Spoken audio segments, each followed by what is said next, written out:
for the virus, economy, many other factors that we're seeing played out on TV every day. This information about the virus has exacerbated these widespread fears. Now this impacts safety and quality of life, and those factors can have a traumatic effect on the local Asian economy and our economy. If people feel unsafe in the community, they will not come out to do the basic needs and necessities of life. And shopping, for example, engaging in commerce, doing ancillary things and purchases, for example. And that's going to impact business, it's going to impact the entire business climate. Okay? So safety of the community for our children, parents, grandparents, and ourselves is our paramount concern. It is mine, as the entire Sheriff's Department. In 1943, a psychologist named Abraham Maslow, one of the founders of humanistic psychology, developed an assessment tool used to define human motivation, which became known as Maslow's hierarchy of needs. You may have heard of it occasionally, especially when we're talking about the homeless crisis.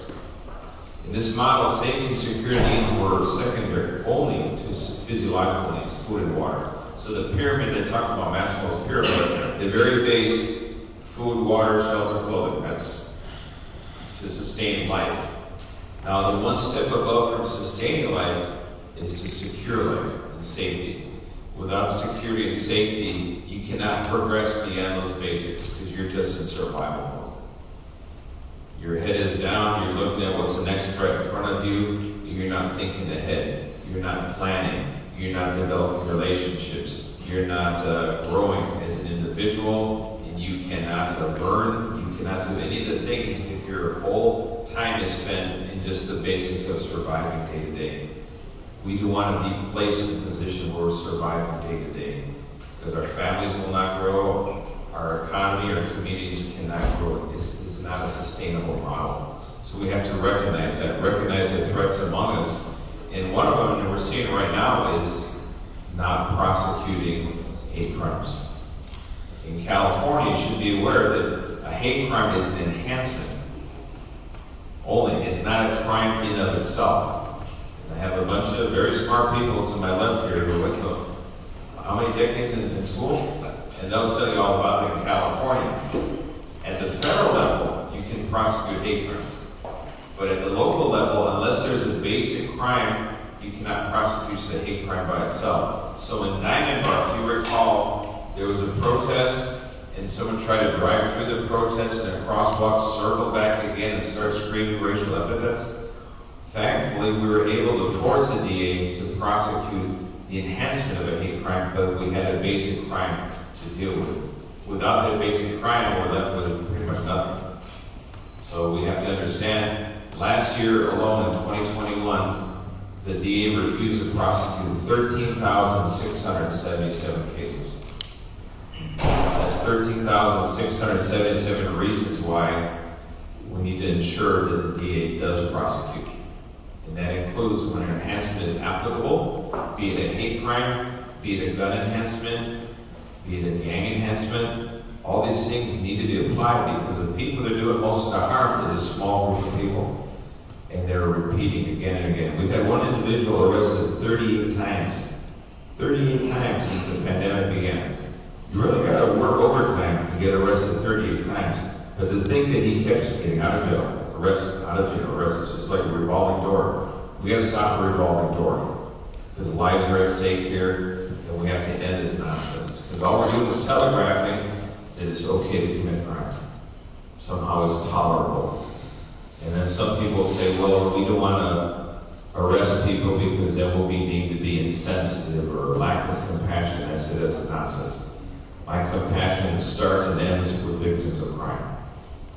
And that should be everyone's first and foremost their thought. But we're doing a lot. We want to get past that basic runs of the hierarchy of needs. We're recruiting from our local communities now. We're recruiting API, people who can speak Mandarin, Cantonese, Tagalog, Korean, and it's working. Now we have them assigned at each of our patrol stations. In fact, the captain back here, can you raise your hand if you have people that speak one of the API languages in your station? Got all the hands up. So that isn't working. We need more, however, very important. We raise the standard to be a deputy. Now you have to have a 2-year college minimum, AA degree, or 2 years out of a 4-year school. First time it's ever been done before, but we're lifting the standard. We want to attract more of our local kids to become law enforcement, to serve the community. It's an honorable profession. We did an API hate crimes press conference last March. Very well attended. We have a zero tolerance policy on hate crimes.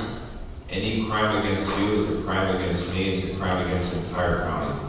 And we take them very, very seriously. I can tell you that I know it's on everyone's mind what happened in Woodland Heights. The elderly couple who was robbed of their Rolex watch and pistol whip made the national news. We're making progress. Okay, I won't go into details, but we're making progress, and hopefully we'll have good news to report in the near future. And we'll definitely let you know we're there. In May of 2021, we did a hate crime summit. Of course, the pandemic didn't help us, right? So we couldn't really do anything in person. It was all virtual. But May of last year, we did a hate summit. We brought together a lot of community leaders, religious leaders, law enforcement at the federal, state, and local level. And we had a good chance to discuss the situation, the problems that we're facing, learn from each other's perspective. That was very valuable. We created the Office of Community Outreach. Commander Bercher, where are you?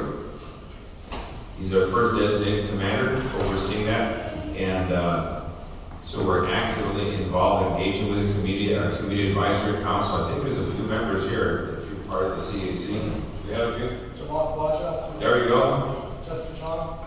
There's a few right there, see? Very good. So, it's working. We remove ICE from the county jails, and we separated our relationship with ICE for a very important reason. Because local law enforcement has to do a job locally, federal immigration, they have to do their job, but they cannot do it in conjunction with local law enforcement. Because when you blend the two together, people no longer trust local law enforcement because they view it as an extension of deportations. And that means people are not going to pick up the phone. They're not going to call 911 for fear that somehow someone's going to get deported. And we need to have a border security. We need to have ICE and immigration do their job. It just cannot be commingled with local law enforcement. I think we've got the right balance.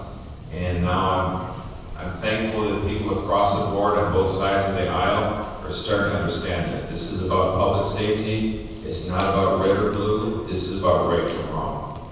And we're making very good headway in that. And we're seeing now participation in our station at the highest level of documented residents, particularly East LA, Century, South LA. Now the calls for domestic violence and those type of calls that were underreported a few years ago, now they're starting to come back up to the norm of everyone else. So we're starting to distance ourselves from that problem that occurred in the past. So we're making big headway there. Now I want to give everyone else here a chance to weigh in, so let me pass the microphone over to Nathan Hockman, and thank you for being here.